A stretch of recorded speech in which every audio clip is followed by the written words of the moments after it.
आकाशवाणी भोपाल से प्रस्तुत हैं प्रादेशिक समाचार।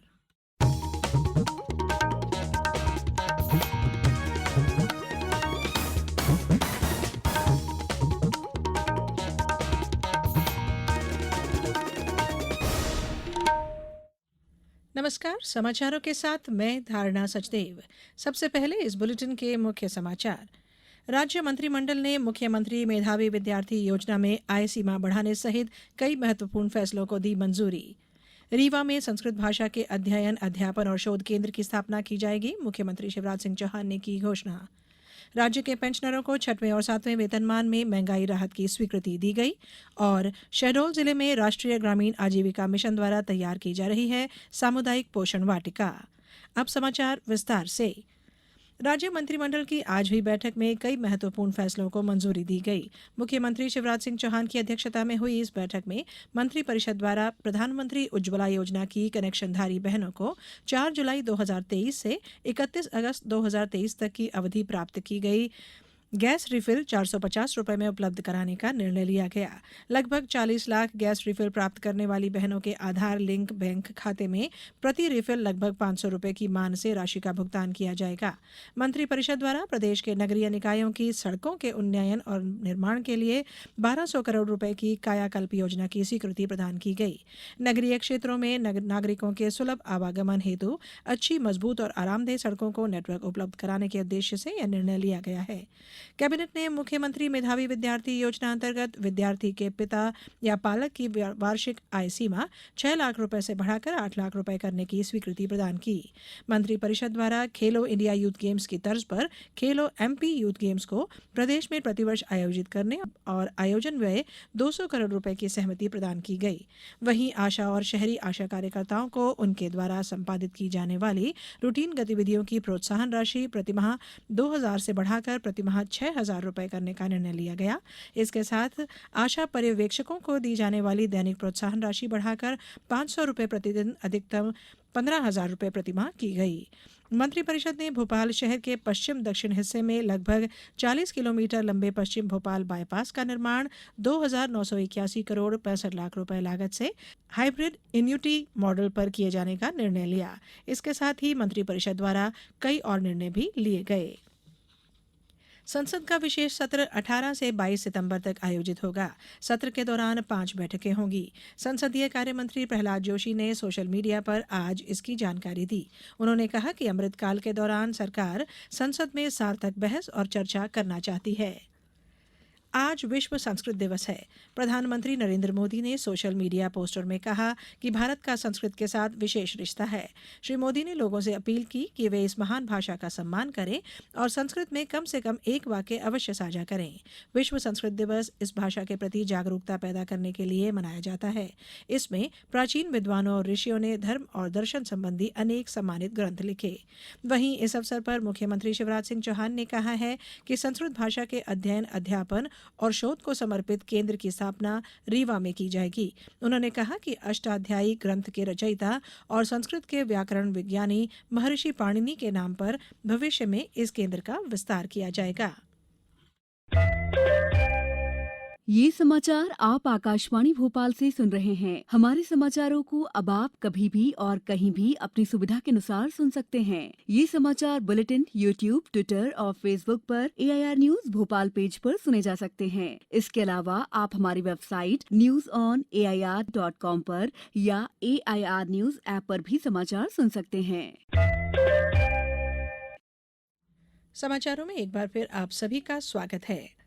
राज्य शासन ने पेंशनरों के हित में बड़ा फैसला लेते हुए पेंशनरों, परिवार पेंशनरों को 1 जुलाई 2023 से 6वें वेतनमान में मूल पेंशन, परिवार पेंशन पर 221% और 7वें वेतनमान में 42% की दर से महंगाई राहत स्वीकृत की है। बढ़ी हुई राशि माह जुलाई 2023 की पेंशन जो अगस्त 2023 से देय होगी। 6वें वेतनमान में महंगाई राहत की वृद्धि दर 9% और 7वें वेतनमान में महंगाई राहत की 4% दर से बढ़ोतरी हुई है। इससे पहले उन्हें 6वें वेतनमान में मूल पेंशन और परिवार पेंशन पर 212% की दर से और 7वें वेतनमान में 38% की दर से महंगाई राहत मिल रही थी। मुख्यमंत्री शिवराज सिंह चौहान ने प्रदेश में हो रही सामान्य से कम वर्षा को देखते हुए आगामी माहों में सिंचाई के लिए पानी और बिजली की उपलब्धता की समीक्षा की। श्री चौहान ने कहा कि बिजली की निर्बाध आपूर्ति सुनिश्चित करने के लिए रखरखाव पर विशेष ध्यान दिया जाए, कहीं भी स्टाफ के अभाव में बिजली आपूर्ति प्रभावित न हो। इसके साथ ही कंट्रोल रूम व्यवस्था को भी हर समय सक्रिय रखा जाए। बैठक में आगामी माहों में प्रदेश के विभिन्न क्षेत्रों में बिजली की मांग और आपूर्ति प्रबंधन की विस्तार से जानकारी दी गई।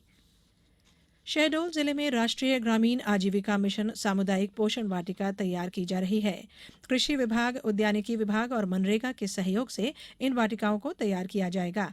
इस वाटिका से ग्रामीणों को वर्ष भर पोषण युक्त सब्जियां और फल खाने को मिल सकेंगे। आजीविका मिशन के प्रबंधक विष्णुकांत ने बताया कि जिले में कुल 25 सामुदायिक पोषण वाटिका तैयार करने की योजना बनाई गई है। इन वाटिकाओं के क्रियान्वयन की जिम्मेदारी आजीविका मिशन से जुड़ी कृषि में अनुभवी भूमिहीन महिलाओं के स्व सहायता समूह को दी जाएगी।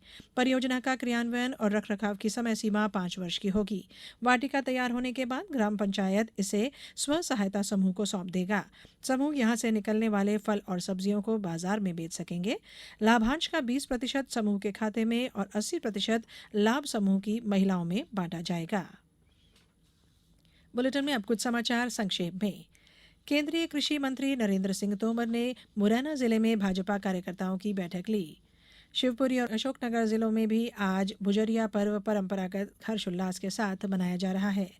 शिव उपासना के पर्व श्रावण मास के समापन कार्यक्रम की शुरुआत आगर मालवा सहित जिले भर के विभिन्न शिवालयों में आज से शुरू हो गई है, जो लगभग एक पखवाड़े तक चलेगी। झाबुआ जिले में अंतर्राष्ट्रीय साक्षरता दिवस मनाया जा रहा है।